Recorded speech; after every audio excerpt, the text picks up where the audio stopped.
बिस्मिल्लाहिर्रहमानिर्रहीम। अस्सलाम वालेकुम दोस्तों, कैसे हैं आप? आई डू होप आप सब अच्छे होंगे जी। आज कुछ सवालात हैं जी आप दोस्तों के, उनके ऊपर मैं आपको इन्फॉर्मेशन दे रहा हूँ। It's not a legal advice. Legal advice के लिए इट्स ऑलवेज एडवाइजेबल कि आप अपनी अपॉइंटमेंट बुक कीजिए, कंसल्टेशन फीस पे करें और फिर जो है प्रॉपर लीगल एडवाइस लिया करें जी। और कुछ दोस्त हैं हमारे यहाँ पे बाज़ का मैसेज कर देते हैं कि जी कि ਤੁਹਾਨੂੰ सब फीस दी पई रही है, तो फीस दी ना पई होवे तो की पिया होवे जी। ज़ाहिर है लॉ फर्म है, इमिग्रेशन सर्विसेज प्रोवाइड करते हैं। यहाँ पे जितनी मैं आपको इन्फॉर्मेशन दे सकता होता हूँ वो देता हूँ। अब मैं आपका एडवाइस भी आपको फ्री किया करूँ, केसेस भी आपके फ्री कर लिया करूँ, ठीक है जी। नाल तो मैं आटा भी लै दिया करा, तो थोड़े बिजली के बिल या बाकी वो भी मैं पे कर दिया करूँ। कुछ रिस्पॉन्सिबिलिटी अपनी भी ले लिया करें और जहाँ पे आप काम करते हैं वहाँ पे आप भी टोटल फ्री काम किया करें, फिर मैं भी फ्री काम किया करूँगा। हम मिलके एक चैरिटी रन करते हैं जिसमें हम एक दूसरे की फ्री मदद किया करेंगे और खाना पीना कुछ नहीं खाया करेंगे। ऐसा आप भी करें, मैं भी फिर करने को तैयार हूँ। चलिए, अच्छा ये सवाल है किसी का जी कि सेकंड टाइम फ़ी वेवर एप्लीकेशन जो है वो मैंने की थी या उसके बाद जो है क्या मैं FLR की बेस के ऊपर अपनी जो IHS वगैरह फ़ीस है उसकी रिफ़ंड करवा सकता हूँ, इमिग्रेशन फ़ीस वापस आ सकती है, दिस एंड डैट। मुख्तलिफ़ किस्म के इनके जो है मिक्स अचार नहीं होता जोड़ा उन्होंने ऐ पाया अपने सवाल दे विच। सो आपके सवाल का मेरे पास कोई आंसर नहीं है जी। उसकी वजह यह है कि आपका जो आपको एक्चुअली आपको लीगल एडवाइस चाहिए। उसकी वजह यह है कि मेरी 2-3 दिन पहले भी किसी के साथ जो है इसी तरह फ़ोन एडवाइस कंसल्टेशन थी उनके साथ, तो उनको भी किसी ने मिस गाइड किया हुआ था। जिसने भी किया था, मैं क्या मेंशन करूं, उन्होंने एक उनकी फ़ी वेवर एप्लीकेशन रिफ्यूज़ल आ गई। उस रिफ्यूज़ल के बाद उन्होंने उनकी सेकंड टाइम जो थी वो फ़ी वेवर एप्लीकेशन फ़ाइल करवा दी और उसके बाद उस एप्लीकेशन के बाद उनका प्लान था कि FLR फाइल करें, दिस एंड डैट। सो इस सवाल में जो आपको शॉर्ट सी इन्फॉर्मेशन मैं देना ये चाह रहा हूँ कि अगर आपके पास पहले से वैलिड वीज़ा मौजूद है, अगर आपकी परमिशन टू वर्क चल रही है, अगर आपका वैलिड स्टेटस वीज़ा है आपके पास, आपने फ़ी वेवर करते हैं, तो आपकी 3C लीव इमिग्रेशन 1971 एक्ट के मुताबिक आपकी चलती रहेगी। आपकी वही आपके ऊपर रूल्स और लॉज एप्लीकेबल होंगे जो ऑलरेडी हैं जब आपने अपनी एप्लीकेशन को फाइल किया था। लेकिन अब आपकी रिफ्यूज़ल आ गई, आपको उन्होंने 10 डेज़ का टाइम दिया। अब 10 डेज़ के अंदर आप या तो FLR फाइल करेंगे या कोई सी भी और एप्लीकेशन, और की मैं बात कर रहा हूँ, एप्लीकेशन फाइल करेंगे तो आप लीगल सिस्टम में रहते हैं। अब आपने सोचा कि मैं दोबारा से फ़ी वेवर एप्लीकेशन फ़ाइल कर देता हूं क्योंकि उस एप्लीकेशन में लिखा हुआ है कि you can file another application. तो आप ये समझते हैं कि दोबारा से फ़ी वेवर की एप्लीकेशन भी तो वो एप्लीकेशन है। नहीं, यहाँ पे 3C लीव जो है वो ब्रेक हो जाती है। सेकंड फ़ी वेवर की एप्लीकेशन तब आप किया करें जब आपके पास जो है परमिशन टू वर्क नहीं होता, तो वहाँ पे आपको फ़ायदा हो सकता है एप्लीकेशन का कि सेकंड टाइम मुमकिन है कि आपके बैंक अकाउंट में पैसे वैसे नहीं थे तो आपकी एक्सेप्टेंस की चांसेस हैं। लेकिन इस तरह की सिचुएशन में आपकी 3C लीव जो होती है वो ब्रेक कर जाती है जी। अच्छा जी, my brother UK national last year passed away और can I get UK visa with reference. ये उनकी बात कर रहे हैं, जो उनके भाई साहब जो थे उनकी डेथ हो गई UK में, तो क्या ये उनके रेफरेंस से वीज़ा ले सकते हैं UK का? देखिए, आप किसी का रेफरेंस हो, चाहे किसी की डेथ हुई है या नहीं हुई, कोई वहाँ पे फैमिली रहती है नहीं होती है नहीं होती, हर एप्लीकेशन का जो है वो क्राइटेरिया होता है। हर एप्लीकेशन को वो होम ऑफिस जो है आपके सर्कमस्टांसिस और मुख्तलिफ बेसिस के ऊपर जो है वो केस को डिसाइड करते हैं।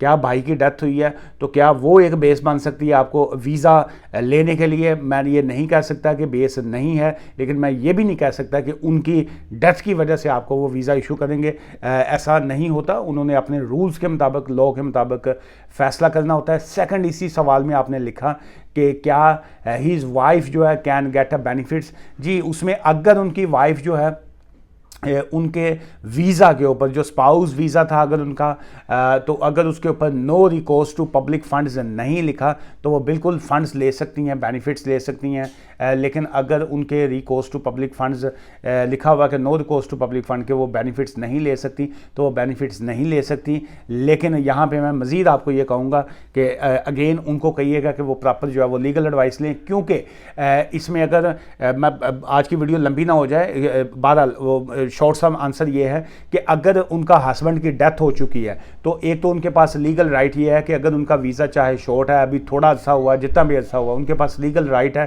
कि वो फौरी तौर पे जो है उनको ILR जो है इंडेफिनिट लीव टू रिमेन जो है वो मिल जाएगा, क्योंकि उनके पार्टनर की डेथ हो चुकी है। और सेकंड ये है कि जो ही उनको वो ILR मिलता है सो देन वो she is eligible to claim जो है वो बेनिफिट्स, किसी भी तरह के वो बेनिफिट्स लेना चाहें, यूनिवर्सल क्रेडिट, हाउसिंग या काउंसिल टैक्स या बाकी जो है वो ले सकती हैं। राइट नो उनके वीज़े का क्या स्टेटस है, इसलिए जो है ऐसा डिफ़िकल्ट टू आंसर जो है। अच्छा, ये EU सेटलमेंट के हवाले से किसी ने लिखा है जी कि क्या मेरी जो सिस्टर जो है वो उनके पास EU सेटलमेंट तो है, क्या मैं स्टिल जो है वो अपना EU सेटलमेंट की एप्लीकेशन फाइल कर सकता हूं कि नहीं। देखिए, आपको दो चीज़ें जो है उसको अंडरस्टैंड करना होगा। नंबर 1 ये होता है इमीडिएट फैमिली जो है, सेकंड होता है एक्सटेंडेड फैमिली जो है। जो इमीडिएट फैमिली मेंबर्स होते हैं उसमें कौन से लोग शामिल होते हैं, उसमें होती है जी आपकी वाइफ, उसमें होती है जी आपके बच्चे जो हैं, जो अंडर 18 बच्चे होते हैं वो आपके इमीडिएट फैमिली में आती है। आपकी जो मदर है, आपका जो फादर है, वो इमीडिएट फैमिली मेंबर में आ जाए। जब आप एक्सटेंडेड फैमिली मेंबर्स की बात करते हैं, जो आगे के जो रिश्ते आ जाते हैं, जैसे किसी का कोई अंकल आ गया, चचा आ गया, मामू आ गया, बहन आ गया, बाकी फैमिली मेंबर आ गए, लेकिन अगर अपने रियल फैमिली मेंबर्स की अगर हम बात करते हैं, सिबलिंग्स जिसको कहा जाता है, तो वो पेरेंट्स के अंडर जो है वो आ जाते हैं। इसलिए ये जो EU सेटलमेंट केसेस होते हैं ये इतने आसान अंडरस्टैंडिंग वाले नहीं होते। पिछले दिनों भी मैंने काफ़ी वीडियोस जो है वो EU सेटलमेंट के ऊपर की हैं और लोगों को अवेयरनेस देने की कोशिश की है कि EU सेटलमेंट के नाम के ऊपर मार्केट में बहुत ज़्यादा स्कैम है, बहुत ज़्यादा फ्रॉड है। अभी भी जो है बहुत से एजेंट्स जो हैं, वकील नहीं ऐसे करते, एजेंट्स जो हैं वो आपको रास्ता दिखाते हैं कि आपकी बहन जो है उसके पास EU सेटलमेंट है, UK में वो ये है, अब आपको भी वीज़ा मिल जाएगा, आपका जो है आप स्टूडेंट हैं आपका भी मिल जाएगा। बिल्कुल ऐसा नहीं है। आप अपनी प्रॉपर लीगल एडवाइस लेके फिर आगे चलिए, क्योंकि इस वक्त EU सेटलमेंट के हवाले से बहुत सी चीज़ें जो हैं लोगों को या तो अवेयरनेस नहीं है, तो या लोग जानबूझ के धोखा खाने के मूड में होते हैं। अगर आप धोखा खाने के मूड में हैं so you are most welcome जी, फिर तो खाएँ, बादाम खाएँ या धोखा खाएं, वो इस entirely up to you. Outside country जो है पासपोर्ट वेटिंग टाइम जो है वो कितना लग जाता है जी, इससे रिलेटेड मैं यही इन्फॉर्मेशन ही दे रहा हूँ। वैसे तो उनका बड़ा लंबा सवाल था कि जी कि मैंने आई थिंक उन्होंने मीरपुर का जिक्र किया हुआ था कि जी मैंने मीरपुर से जो है वो पासपोर्ट अप्लाई किया हुआ है और बच्चों का ही होगा गालबन, और उसमें यह है कि उनका ईमेल भी उनको आ गई थी कि your passport is printing no, और इस तरह की वो पूछ रहे हैं कि जी का टाइम कितना है। सो बेसिक इन्फॉर्मेशन ये है कि जब आप इस तरह की एप्लीकेशन करते हैं, आउटसाइड दी कंट्री एप्लीकेशन होती है, सो उसमें 3 to 12 वीक्स का जो होता है वो एवरेज टाइम होता है, लेकिन बहुत से केसेस में ज़्यादा टाइम भी लग सकता है।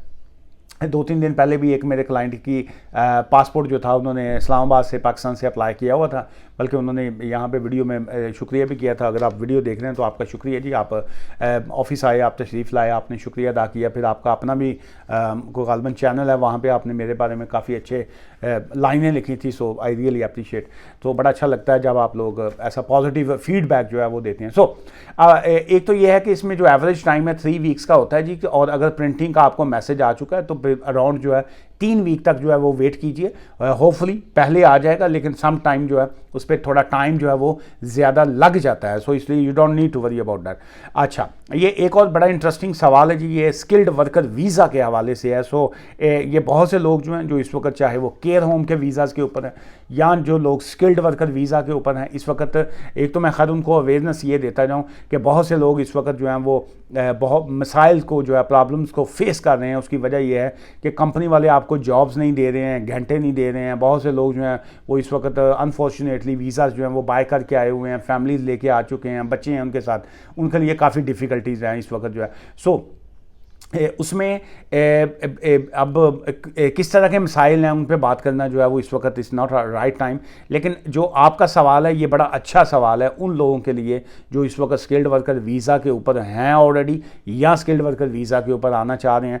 नंबर ये सवाल था आपका, लेट मी रीड अगेन, कि COS जो होता है certificate of sponsorship and contract जो है ये दोनों सेम है या क्या। देखिए, कॉस वो होता है जो सर्टिफिकेट ऑफ स्पॉन्सरशिप आपको इशू किया होता है, जिसमें आपने आपके लिखे होते हैं उन्होंने कि आपकी 40 आवर्स जॉब जॉब है, फ़लाँ आवर्स जॉब है, आपकी सैलरी जो है वो इतनी है, इतनी आवर्स आपकी जॉब होगी, आपका अकोमोडेशन जो है उसका लिखा होता है कि यूके का एड्रेस आपका लिखा होता है। सो एक बेसिक सी इन्फॉर्मेशन जो होती है वो कॉस्ट पे होती है, लेकिन इसमें कॉस्ट में और कॉन्ट्रैक्ट में ज़मीन आसमान का फ़र्क है। कॉस्ट की बेस के ऊपर आपको जो है वो वीज़ा आप अप्लाई करते हैं, जो आपको वीज़ा मिलता है, लेकिन कॉन्ट्रैक्ट जो है वो आपकी जॉब का कॉन्ट्रैक्ट होता है। बहुत से लोग जो हैं अपनी जॉब कॉन्ट्रैक्ट नहीं करते, जिसकी वजह से उनको फ्यूचर में डिफ़िकल्टीज़ जो होती हैं वो होती हैं। अपना कॉन्ट्रैक्ट जो है वो उसमें तफसील लिखा करें, आप कौन सी बेसिस के ऊपर आपका एम्प्लॉयर जो है वो आपको जॉब से निकाल सकता है, कितने घंटे आपको जॉब होगी, पे स्लिप्स जो हैं वो आपको कैसे मिलेंगी, सैलरी आपके कौन से अकाउंट में जाएगी। सो ये आपकी जॉब डिस्क्रिप्शन है।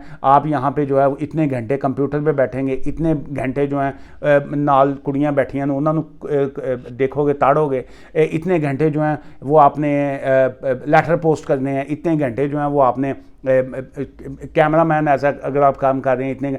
सो जॉब डिस्क्रिप्शन मीन कि आपकी जॉब में शामिल क्या क्या है, वो आपका कॉन्ट्रैक्ट होता है। वो जॉब से आपको टर्मिनेट कैसे कर सकते हैं, ये एक बड़ा इंपॉर्टेंट पॉइंट है, क्योंकि आजकल जितने लोग स्किल्ड वर्कर वीज़ाज़ के ऊपर इश्यूज़ को फेस कर रहे हैं उसकी वजह यही है कि उनके पास कॉन्ट्रैक्ट नहीं होता। सो इसलिए अगर कोई कॉन्ट्रैक्ट की वायलेशन करता है तो आपके पास लीगल राइट होता है कि आप उसको एम्प्लॉयमेंट ट्राइब्यूनल में जो है उनके खिलाफ जो है वो केस को फाइल कर सकते हैं। इंग्लिश रिक्वायरमेंट के हवाले से लिखा है जी कि स्किल्ड वर्कर वीज़ा चाहे सेल्फ स्पॉन्सर है या कोई सा भी वीज़ा है, इंग्लिश रिक्वायरमेंट जो है वो उसमें इंपॉर्टेंट है। आज की इस वीडियो से मुझे इजाज़त दीजिएगा, दुआ में याद रखिए, take care, bye for now.